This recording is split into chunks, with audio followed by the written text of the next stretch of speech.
So, good morning, one and all. Today we are going to discuss about the topic Administrative Tribunal, Powers and Function. This topic comes under the Administrative Law. So, what is the meaning of the tribunal? The concept of the tribunal can be understood as the adjudicatory body. The judicial power is basically given to the courts, but the courts suffer from the certain disadvantages. Therefore, to reduce the complexities, the concept of the tribunal was born. The word tribunal is used in the meaningful sense in administrative law and applies only to the administrative bodies that fall outside the scope of the ordinary judicial system. The courts, which are aimed at protecting individual rights and upholding justice, are legally given legal powers in India. Therefore, in order to create an efficient judicial system with less complexity, authority is transferred to the administrative authorities, which is responsible for creating administrative tribunals or administrative adjudicators with quasi-judicial characteristics. What is the constitutional validity of the administrative tribunal in India? It means the growth of the administrative tribunals in India can be traced back to the 42nd Amendment of the Indian Constitution, which added Part 14A and added Article 323A and Article 323B of the Indian Constitutions. These articles have excluded the jurisdiction of the High Court, which are available in Article 226 and 226 of the Indian Constitution. The effect of the same does not have an effect on the jurisdiction of the Supreme Court present under Article 136 of the Indian Constitution of the India. The main purpose of the same is to reduce the pressure and burden on the High Court and the lower judiciary. The nature of the administrative tribunals in India is neither a judicial bodies nor the administrative bodies. They have features of the both of the case.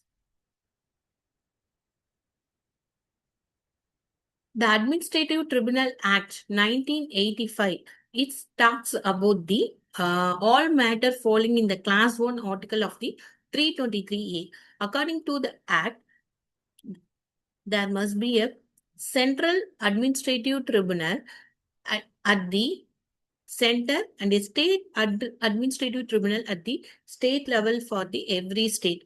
The tribunal is competent to declare the constitutionality of the relevant laws and statutes. The act extends into it's related to the central administrative tribunal to the whole of India and relation to the administrative tribunals for the states. It is applicable to the whole of India except the state of Jammu and Kashmir according to the section 1. The objectives of the administrative tribunals in India. The first object of this act is to relieve the congestion in courts or to lower the burden of the cases in courts, to provide for speedier disposal of disputes relating to the service matters. What is the jurisdiction of the central tribunal? So, Section 14 states the central tribunal from the day of the appointment shall exercise all the jurisdiction, powers and authority in relation to the following matters which are within the jurisdiction of the other courts except the Supreme Court before the enactment of the Act. Requirement of any civil service of the Union or All India service or civil post under the Union or civilian employees of the defense services, all service matters of the above mentioned employees and also of employees of any, all service matters of such person whose services have been placed by the state government or any local or other authority or any corporation at the disposal of the central government, local or other authority within the territory of the India or under the control of the government of India or any corporation or society owned or controlled by the government. Next topic is the power of the tribunal. What is the powers of the tribunal? Section 22 of the Administrative Tribunal Act 1985 clearly states about the powers and procedures of the tribunal. The first one is a tribunal is not bound to follow the procedure laid down by the Code of Civil Procedure 1908. It has the power to regulate its own procedure abide by the principle of the natural justice. So, what is the meaning of the natural justice? We already know about the natural justice. That is, um, audio ultimatum, hearing both sides. A tribunal shall decide the application and cases made to rapidly as possible, and every application shall be decided after scrutinizing the documents and written submission, receiving the oral arguments. Tribunals of the same power are vested by the civil courts under the Code of Civil Procedure 1908 while trying a suit with regard to the following subject matters. That is, what is the following subject matter? Summoning and enforcing the attendance any person of the exam in oath, production of the documents, receiving the evidence on affidavit, ask for any public record or document from any office under Section 123 and 124 of Indian Evidence Act 1972, issuing commission for the examination of the witness and documents, and reviewing its decisions. What are the characteristics of the administrative tribunals in India? The following are the few attributes of the administrative tribunal which make them quite distinct from the ordinary courts. The first one is administrative tribunal must have the statutory origin. They must be created by any statute. They must have some features of the ordinary courts, but not all. An administrative tribunal perform the quasi-judicial and quasi-judicial functions and is bounded to act judicially in every circumstances. They are not adhered by strict rules of evidence and procedure. Administrative tribunals are independent and not subject to any administrative interference in the discharge of judicial or quasi-judicial functions. In the procedural matters, an administrative tribunal possesses the power of court to summon the witness, to administer oaths and compel the production of the documents. These tribunals are bound to abide by the principle of the natural justice. A fair, open, impartial is the indispensable request of the administrative tribunals. The procurative writs of certiorari and prohibition are available against the decisions of the administrative tribunals.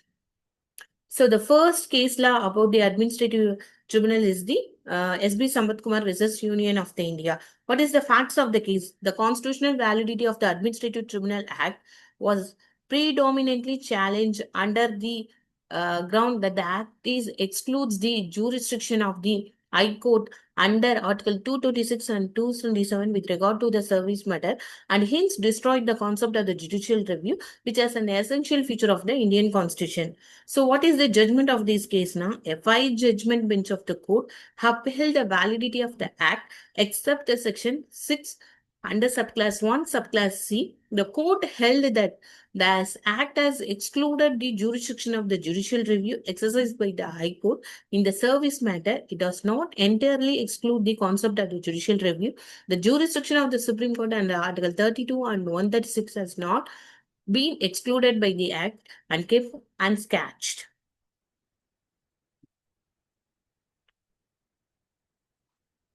Thus, there is a still exist an authority where matters of the injustice can be entertained by the judicial review.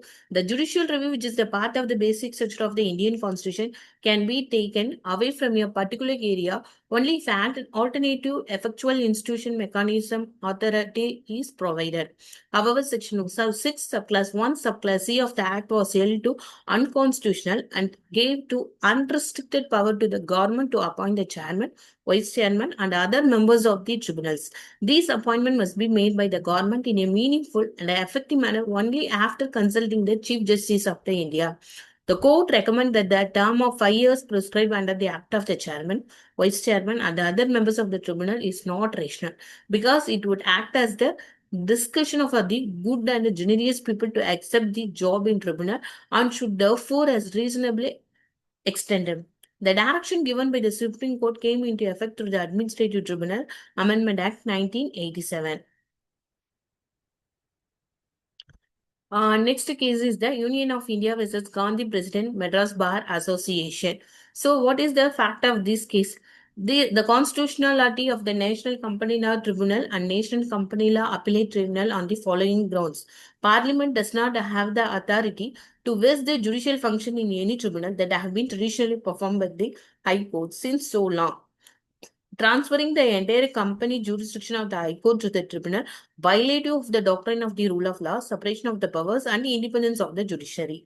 The various position of Part 1B and 1C of the Company Act defective and unconstitutional, being in breach of the constitutional principle of rule of law, separation of the power, and independence of the judiciary.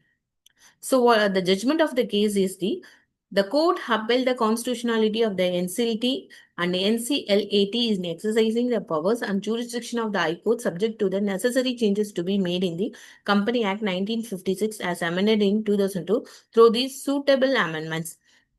The court acknowledged the constitutional power of the parliament to constitute the tribunal for the adjudication of the disputes, the legislative competence of the parliament to provide for the creation of the courts, and tribunals can be traced to Article 245, 246, and 246 of the Constitution, deal with various entries in the Union list, concurrent list, which is no way affected or controlled by Article 323A and 320B of the Constitution. Thank you.